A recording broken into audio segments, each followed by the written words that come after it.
ایک بزرگ تھے شیخ عبداللہ صومعی رضی اللہ تعالی عنہ. یہ نہر کنارے وضو کر رہے تھے تو کئی دنوں کے فاقے تھے. کیا دیکھا کہ پانی کی سطح پر بہتا ہوا ایک خوش نما سیب آیا تو اشتہا غالب ہوئی، اس کو پکڑا اور کھا لیا. جب کھا چکے تو پھر خیال آیا یہ تو میرا تھا ہی نہیں، یہ تو مال لقطہ تھا تو میں نے اس کو کھا لیا. اب اس کا مالک کیسے ملے؟ جس سمت سے پانی آ رہا تھا اس سمت سفر شروع کر دیا.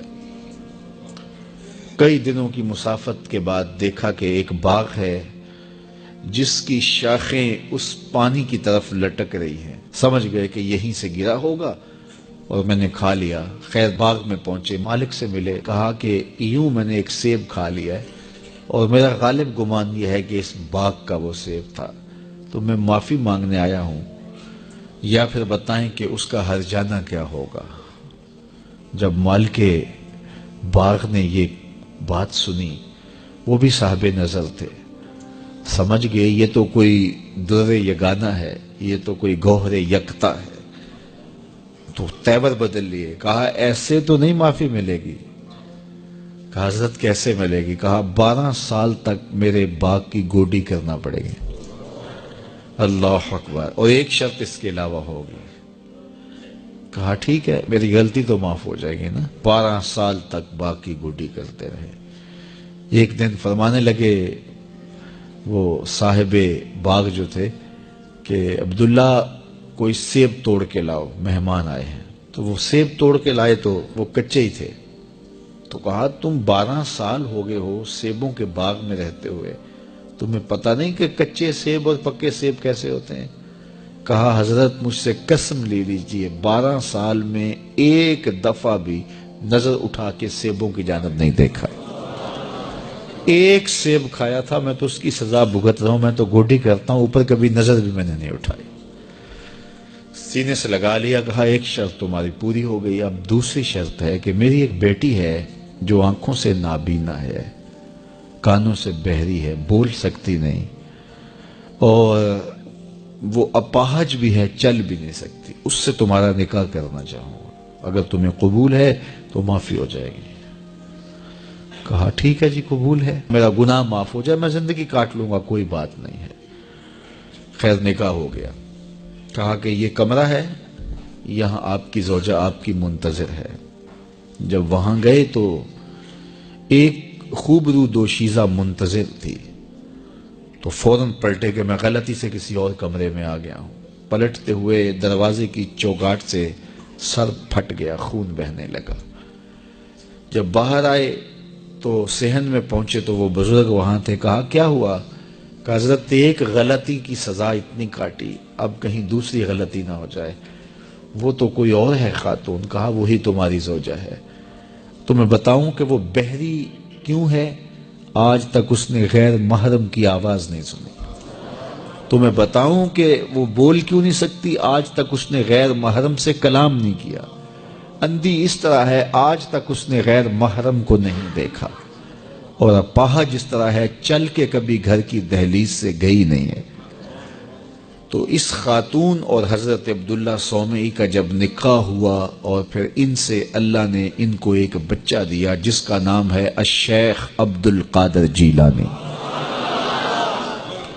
جب ماں باپ اس طرح کے ہوں تو بیٹے اس طرح کے ہی ہوتے ہیں. باپ کا لقمہ پاک اور ماں اپنی آبرو کی کیسی محافظہ.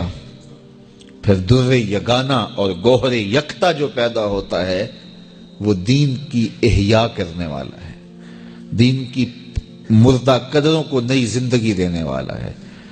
حضرت ملا علی قاری لکھتے ہیں کہ حضور غوث اعظم جب مجلس واعظ کرنے بیٹھتے تو 70 ہزار کا اجتماع آپ کے مجمع میں ہوتا، اور عمومی طور پہ اللہ کی رحمتوں کے حوالے سے بات کرتے. اور جس دن آپ اللہ کے قہر، غضب اور جلال کی بات کرتے کئی جنازے اٹھتے. یہ آپ کی گفتگو کے اندر عصر کا رنگ اور شیرینی تھی. اللہ اکبر.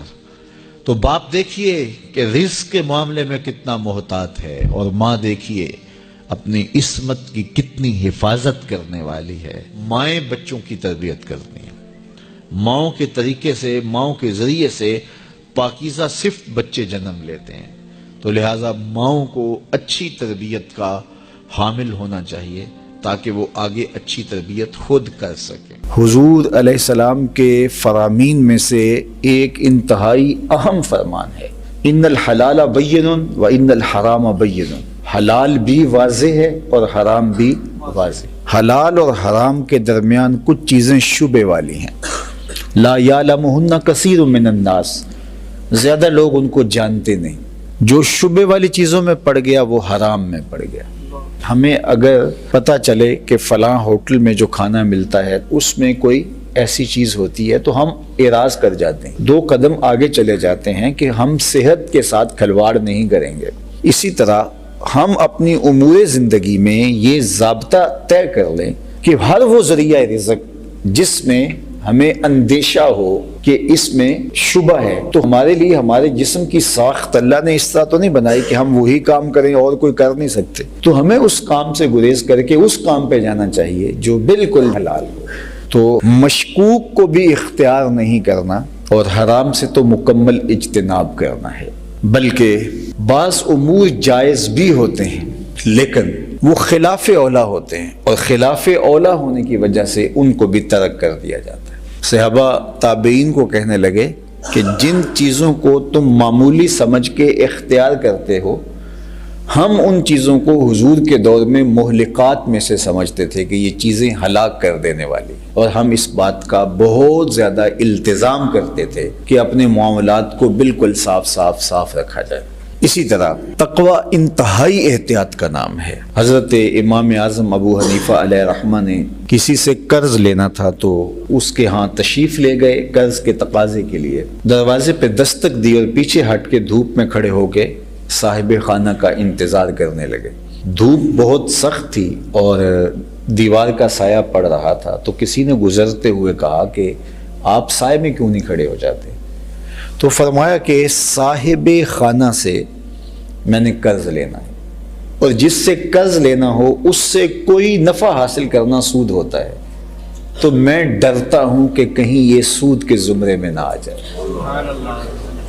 حالانکہ یہ اس قبیل کی چیز نہیں تھی، لیکن سکھلانے کے لیے یہ احتیاط۔ حضرت امام احمد بن حنبل، ان کے پاس ایک خاتون آئی مسئلہ پوچھنے کے لیے، میں سود کاٹتی ہوں اور بازار میں فروخت ہوتا ہے میرے ہاتھ کا کاٹا ہوا سود، اور کبھی ایسا ہوتا ہے کہ میں چاندنی راتوں میں سود کاٹ لیتی ہوں، اور اس طرح کبھی بادشاہ کی سواری گزرتی ہے تو آگے شمع لیے خادم چل رہے ہوتے ہیں تو ماحول میں روشنی بڑھ جاتی ہے، تو میں پھر وہاں بھی کاٹ لیتی ہوں۔ تو میں یہ پوچھنا ہے کہ وہ کاٹا ہوا سود جو بادشاہ کی سواری کے ساتھ چلتے ہوئے چراغوں کی روشنی میں کاٹا گیا ہوتا ہے، وہ میرے لیے کاٹنا جائز ہے؟ اور دوسرا کہ وہ رات کے جو چاندنی میں کاٹا گیا سوت اور دن کے اجالے میں جو کاٹا گیا سوت، اس کی کوالٹی میں تھوڑا سا فرق ہو سکتا ہے، اگرچہ میں کوشش کرتی ہوں، تو کیا میں اس کو مکس کر کے بیچ سکتی ہوں؟ تو امام احمد بن حنبل نے اس خاتون سے پوچھا کہ تمہارا تعارف کیا ہے؟ اس نے کہا کہ